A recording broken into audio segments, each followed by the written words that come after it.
नमस्कार बच्चों, स्वागत है आपका द पल्लवी एकेडमी में। बच्चों, मैं अपनी वीडियो में गद्य की गौड़ विधाओं के अगले क्रम में आपको आज रेखा चित्र और संस्मरण के बारे में बताऊंगी। इससे पिछली वीडियो में मैंने आपको आत्मकथा और जीवनी के बारे में संक्षिप्त जानकारी दी थी, तो आप मेरी वीडियो को पूरा अवश्य देखें। मेरी वीडियो पर आगे देखने से पहले मुझे सब्सक्राइब अवश्य करें, लाइक करें और शेयर करें। तो चलिए बच्चों, हम अपने टॉपिक की ओर बढ़ते हैं। रेखा चित्र। जैसा कि बच्चों रेखा चित्र नाम से पता है, रेखाओं का चित्र।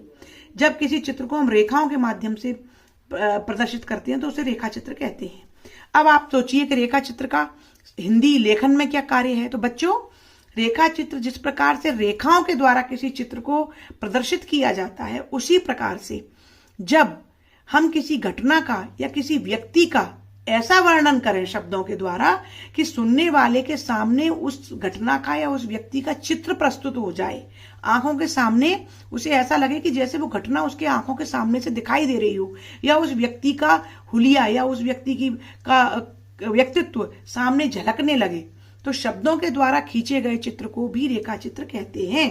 तो देखिए, रेखा चित्र से आशय, रेखाओं से बना चित्र रेखा चित्र कहलाता है।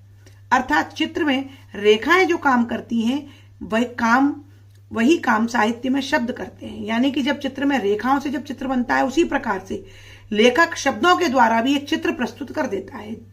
जब लेखक शब्दों के द्वारा किसी व्यक्ति, वस्तु या दृश्य का इस प्रकार वर्णन करता है कि आंखों के आगे उस व्यक्ति, वस्तु या दृश्य का चित्र खिंचता चला जाए, तो उसे रेखा चित्र कहते हैं। जैसे बच्चों, हमारे दादा दादी पहले कहानी सुनाते थे, तो वो कहानी का इतना सुंदर वर्णन करते थे कि ऐसा लगता था कि वो हमारे सामने आंखों में वो दिखाई देने लगती थी, है ना। कल्पना में आ जाती थी वो चीज कि अच्छा ऐसा हुआ होगा। तो उस प्रकार के वर्णन को हम रेखा चित्र कहते हैं। समझे बच्चों, जब शब्दों के द्वारा किसी घटना का, किसी व्यक्ति का ऐसा वर्णन किया जाए कि सुनने वाले को ऐसा लगे कि जैसे वो उस चीज को सामने देख रहा हो, ऐसा चित्र उसकी आंखों में उपस्थित हो जाए, तो उस वर्णन को रेखा चित्र कहते हैं। पंडित बनारसी दास को इस विधा का भीष्म पितामह कहा जाता है। पंडित बनारसी दास रेखा चित्र के प्रसिद्ध लेखक माने गए हैं। पंडित बनारसी दास का औरंगजेब रेखा चित्र 1912 में प्रकाशित हुआ था। समझे बच्चों। तो एक मैंने यहां पर राइटर बता दिया है, पंडित बनारसी दास का औरंगजेब, है ना, जो 1912 में प्रकाशित हुआ, और बनारसी दास को इस विधा का भीष्म पितामह कहा जाता है। तो सारांश ये है बच्चों कि जब लेखक द्वारा शब्दों के द्वारा किसी व्यक्ति, वस्तु या दृश्य का इस प्रकार वर्णन करता है कि आंखों के आगे उस व्यक्ति, वस्तु या दृश्य का चित्र खिंच जाता है, तो वो रेखा चित्र कहलाता है। ठीक है बच्चों। अगली विधा है आपकी संस्मरण। अब संस्मरण क्या है, देखिए बच्चों, संस्मरण, है ना। संस्मरण, स्मरण में सा लगा है उपसर्ग, तो संस यानी साथ, स्मरण के साथ, यानी कि जो हमारी याद में हो, जो हमारी यादाश्त में, स्मृति में हो, उसका वर्णन करना संस्मरण कहलाता है। शाब्दिक अर्थ इसका ये है बच्चों। संस्मरण का अर्थ है स्मरण करना। जैसे कि आपको बचपन की कोई घटना याद है, आपके भाई बहनों के साथ बीता हुआ आपका पूरा जीवन याद है, या आपको माता पिता की कोई घटना याद है, या कोई ऐसी जैसे अपने बचपन के मित्र के साथ बिताए हुए पल अपने को याद होते हैं, जब आप उसका वर्णन करें तो वो संस्मरण कहलाता है। तो अर्थात किसी स्मरणीय व्यक्ति या घटना की यादों का वर्णन संस्मरण कहलाता है। स्मरणीय यानी कि जो स्मृति में रह गया है। वर्तमान की बात नहीं हो रही बच्चों, यहाँ अतीत की बात हो रही है। जैसे कि 9th में पाठ आया है, मेरे बचपन के दिन, है ना, या मेरे संग की औरतें। किसी स्मरणीय व्यक्ति या घटना की यादों का वर्णन संस्मरण कहलाता है। इसका वर्णन सर्वथा प्रामाणिक होता है। प्रामाणिक यानी कि ठोस, सत्य पर आधारित होता है, क्योंकि लेखक स्मरणीय घटना या व्यक्ति से स्वयं व्यक्तिगत रूप से जुड़ा होता है।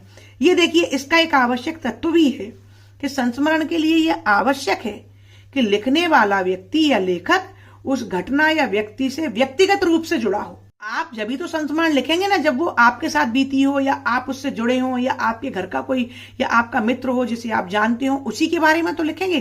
तो इसलिए ये प्रामाणिक होता है और ये आवश्यक है कि लिखने वाला उस घटना या व्यक्ति से स्वयं जुड़ा होना चाहिए। ये नहीं कि आपने दूसरे की सुनी कि मेरे जीवन में ये हुआ और आपने लिख दिया, वो नहीं, है ना। आपकी खुद का व्यक्तिगत विवरण जो स्मरण पर आधारित होता है, वो लिखा जाता है संस्मरण में, और इसीलिए वो प्रामाणिक होता है क्योंकि व्यक्ति लिखने वाला स्वयं उस घटना का प्रत्यक्ष साक्षी होता है। प्रथम संस्मरण प्रताप चरित को माना गया जो ब्राह्मण पत्रिका में संपादित हुआ। प्रथम संस्मरण प्रताप चरित को माना जाता है। 2 संस्मरण लिखने वाले कौन हुए? महादेवी वर्मा का अतीत के चलचित्र, है ना, या मेरी बचपन के दिन 9th में है मेरे बचपन के दिन, और मृदुला गर्ग का 9th में है मेरे संग की औरतें। इस प्रकार से बच्चों ये 2 राइटर हुए संस्मरण के। अब एक प्रश्न आता है रेखा चित्र और संस्मरण में अंतर। तो देखिए ये इंपॉर्टेंट प्रश्न है बच्चों, इस प्रश्न को यहां याद अवश्य करें।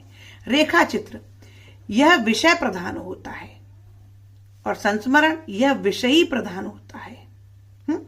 इसके विविध विषय हो सकते हैं, मतलब रेखा चित्र में हम किसी भी घटना का वर्णन कर सकते हैं, लेकिन संस्मरण में केवल व्यक्ति या किसी घटना का वर्णन होता है, किस व्यक्ति या किसी घटना का जिससे व्यक्ति स्वयं जुड़ा होता है।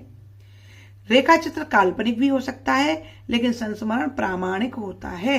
केवल वही संस्मरण कहलाएगा जिसमें व्यक्ति स्वयं जुड़ा होगा और स्वयं के बीते हुए अनुभव या स्वयं के जीवन की घटनाओं का हूबहू वर्णन करता है, वह संस्मरण होता है। जबकि रेखा चित्र तो काल्पनिक भी हो सकता है। किसी पर बच्चों मैंने इस प्रकार से आपको रेखा चित्र और संस्मरण के बारे में संक्षिप्त में विवरण दिया है और इंपॉर्टेंट क्वेश्चन के बारे में बताया है। मैं अपनी अगली वीडियो में आपको रिपोर्टाज और डायरी जैसी अन्य गतिविधियों के बारे में भी बताऊंगी। तो मेरी वीडियो को लगातार देखते रहें और मेरे चैनल को देखने के लिए मेरे चैनल को सबसे पहले अभी सब्सक्राइब करें, मुझे शेयर करें और मुझे लाइक ज्यादा से ज्यादा करें। बच्चों प्लीज मुझे लाइक करने में जरूर अपना योगदान दें जिससे ये वीडियो मेरी सभी बच्चों तक आसानी से पहुंच सके। और आप धन्यवाद।